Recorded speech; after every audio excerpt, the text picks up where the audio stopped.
ગીર સોમનાથ જિલ્લાના વેરાવળ ખાતે આવેલ ડૉક્ટર આંબેડકર પાર્કની રિનોવેશન થતી કામગીરીમાં ખુલ્લેઆમ ભ્રષ્ટાચાર થતો હોય તેવું સામે આવ્યું છે.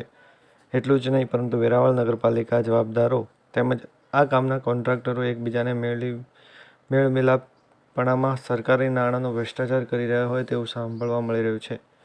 જેથી પાલિકાના જવાબદાર જાગૃત થાય અને આજ દિન સુધીમાં પાયાની કામગીરી નબળી થયેલ છે તે કામગીરી એસ્ટિમેટ મુજબ ફરીથી કરવામાં આવે તેવી વેરાવળ જાગૃત નાગરિકની રામજીભાઈ ચાવડાને તેમજ આમ જનતા દ્વારા માંગ કરાઈ છે. જે બિલ્ડિંગનો પાયો નબળો હોય તે બિલ્ડિંગ લાંબુ ટકી શકતું નથી એ વાતની પ્રતીતિ કરાવતો કિસ્સો એટલે વેરાવળ ખાતે થઈ રહી છે ડૉક્ટર આંબેડકર પાર્કની રિનોવેશનની કામગીરી. Bureau report Bhimjibhai Pachkutar, Gir Somnath. મિત્રો, ડૉક્ટર આંબેડકર પાર્ક વેરાવળ અને એની અંદર જે થતી આ કામગીરીની અંદર આ રેતી છે કે ધૂળ, તમે જ કહો. આ ધૂળ અને ડસ્ટ જેને કહેવામાં આવે, આ ડસ્ટ વાપરવામાં આવે છે. કેટલી નબળી કામગીરી છે. મને શરમ લાગે છે કહેતા કે ભાઈ આવી કામગીરી પૂરેપૂરા પૈસાથી આપણે કરતા હોય ત્યારે આવું ખોટું શું કામ કરવું જોઈએ. અને આના પાયાની અંદર પણ તમે જો તૂટેલા ફાટેલા અને ટોળા પથ્થરો જેને કહી શકાય, ને એ ટોળા પથ્થરોથી પાયા બાંધવામાં આવે છે. એટલું જ નહીં પણ અમુક જવાબદાર નગરપાલિકાના જવાબદાર અધિકારીઓ અને આ કોન્ટ્રાક્ટર એકબીજાના મેળમિલાપીપણામાં આ કામ કરી રહ્યા હોય અને સરકારી નાણાંથી ખિસ્સા ભરતા હોય એવું સામે આવ્યું છે. મિત્રો, તો આવા કોન્ટ્રાક્ટરોને અને આવા જવાબદાર અધિકારીઓને હું ઘણી જ માનસર અરજ કરું છું કે આ સરકારી નાણાં થતું કામગીરી છે, આ કામગીરી વ્યવસ્થિત રીતે કરવામાં આવે એવી મારી જાગૃત નાગરિક તરીકે વિનંતી છે. નમસ્કાર મિત્રો, વેરાવળ ડૉક્ટર આંબેડકર પાર્કનું આ કામગીરી ચાલી રહી છે. આ કામમાં નગરપાલિકાના ઓફિસરો દ્વારા પણ આ કામ નબળું થાય છે એવી એને નોટિસ ફટકારી હોય અથવા તો એને ઠપકો આપ્યો હોય એવું જાણવા મળી રહ્યું છે. એટલું જ નહીં પરંતુ આવો મારી સાથે હું આપને બતાવું છું. મિત્રો, અહીંયા જે પાયો ખોદવાનો હોય એ પાયો મારા ખ્યાલથી નિયમ અનુસાર ખોદાણો જ નથી, જે આપ જોઈ શકો છો.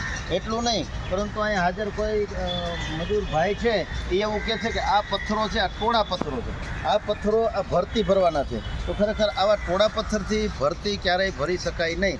એટલે એવું સ્પષ્ટ સાબિત થાય છે કે આ પથ્થર તમે જુઓ, આ પથ્થર જુઓ, આવા નબળા પથ્થરથી અને નબળી સામગ્રીથી આ કામગીરી થઈ રહી છે. સરકારના કરોડો રૂપિયાના ખર્ચે આ કામ થાય છે. 1 કરોડ નહીં પણ કરોડો રૂપિયાના ખર્ચે આ કામગીરી થાય છે અને આ કામગીરીમાં સરકારી નાણાંનો ખુલ્લેઆમ વ્યય થાય છે અને જવાબદારો ભ્રષ્ટાચાર કરી રહ્યા હોય તેવું દેખાઈ આવે છે. આવો મારી સાથે. આ જે રેતી છે, આ પથ્થર છે, આ તૂટેલા ફાટેલા પથ્થરો, આ રેતી પણ ધૂળવાળી છે. અને મિત્રો, આ પાયાની અંદર જે ખરાબ ડસ્ટ આવે છે એ ડસ્ટ નાખી છે.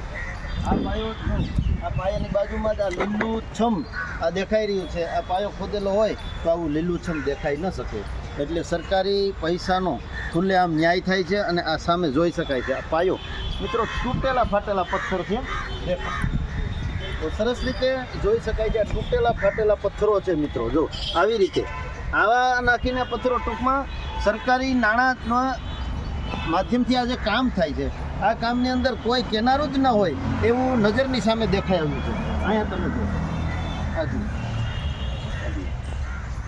મિત્રો, આ કોન્ટ્રાક્ટનું કામ કરનાર કોઈ અમારા દુશ્મન નથી હોતા. ખરેખર કોન્ટ્રાક્ટરને પણ અમે ધન્યવાદ આપીએ છીએ કે ભાઈ, પણ કહેવાનો મતલબ કે આ કામ સરકારશ્રીના નિયમ અનુસાર અને એસ્ટિમેટ મુજબ થવું જોઈએ. ત્યારે આપની નજરે આપ જોઈ શકો છો. આ જે પેલી કહેવત છે કે જે પાયો જેનો નબળો હોય એ બિલ્ડિંગ ક્યારેય ટકી શકે નહીં. તો આનો પાયો જુઓ મિત્રો. આ પાયાની અંદર કેવા પથ્થરા છે, તૂટેલા ફાટેલા પથ્થરો નાખ્યા છે. આ બાજુ પણ તમે જોઈ શકો છો. અને આના નિયમ અનુસાર પાયો ખોદાવો જોઈએ એ ખોદાણ પણ થયું નથી. એ જુઓ, આખો પાયો નબળો છે. એટલે અહીંયા નગરપાલિકાના ચીફ ઓફિસર ખુદ અહીંયા ધ્યાન આપે અને સરકારશ્રીના નિયમ અનુસાર કામ પૂર્ણ કરવામાં આવે એવી ઘણી જ માનસર અરજ સાથે જાગૃત નાગરિક તરીકે હું રામજીભાઈ ચાવડા સરકારશ્રીને ધ્યાને દોરવા નમ્ર વિનંતી કરું છું. રવિરાજ ન્યૂઝ, ગીર સોમનાથ. આસિફ ચૌહાણ રિપોર્ટર સાથે.